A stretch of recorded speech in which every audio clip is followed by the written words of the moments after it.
Hi friends, welcome to Speedy Tech channel. நாம் இந்த வீடியோல எதை பத்தி பார்க்க போறோம்னா Indian Overseas bank KYC update பண்றது பத்தி தான் நாம இந்த வீடியோல கிளியரா பார்க்க போறோம். ஓகே फ्रेंड्स, நம்ம சேனல் ஃபர்ஸ்ட் டைம் பாக்குறீங்கன்னா சப்ஸ்கிரைப் பண்ணி கூடவே இருக்க பெல் ஐகானை கிளிக் செய்வீங்க. ஓகே, இந்த வீடியோக்குள்ள போகலாம். ஓகே, இந்த ஃபார்ம்ல வந்து ஃபர்ஸ்ட் என்னன்னா பிரான்ச் நேம் எழுதிருங்க, உங்க பேங்கோட பிரான்ச் நேம். அடுத்து கோட் நம்பர், இது வந்து பாஸ்புக்ல இருக்கும் சரியா, பேங்கோட கோட் நம்பர். அடுத்து டேட், அதுக்கப்புறம் ஃபர்ஸ்ட் அப்ளிகன்ட் செகண்ட் அப்ளிகன்ட் இருக்கு பாருங்க. ஃபர்ஸ்ட் அப்ளிகன்ட்ல உங்க நேம் எழுதிருங்க. அடுத்து செகண்ட் அப்ளிகன்ட், இது என்னன்னா ஜாயிண்ட் அக்கௌண்ட் இருக்கும்ல, அந்த ஜாயிண்ட் அக்கௌண்ட் ஹோல்டர்ஸ் நேம் வந்து இதுல எழுதணும். அடுத்து உங்க அக்கௌண்ட் நம்பர் எழுதுங்க. அடுத்து மொபைல் நம்பர் எழுதுங்க.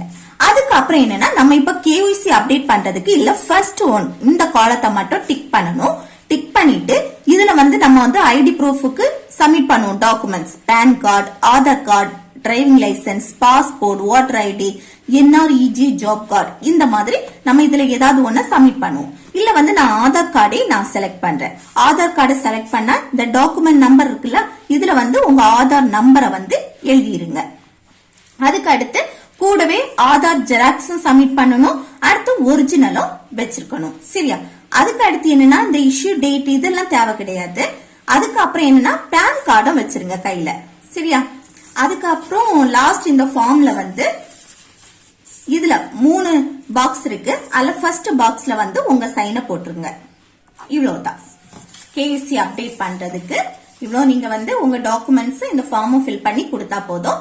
அவ்வளவுதான் ஃப்ரெண்ட்ஸ், இந்த வீடியோ உங்களுக்கு யூஸ்ஃபுல்லா இருக்கும்னு நினைக்கிறேன். யூஸ்ஃபுல்லா இருந்துச்சுன்னா இந்த வீடியோக்கு லைக் பண்ணுங்க, உங்க ஃப்ரெண்ட்ஸுக்கு ஷேர் பண்ணுங்க.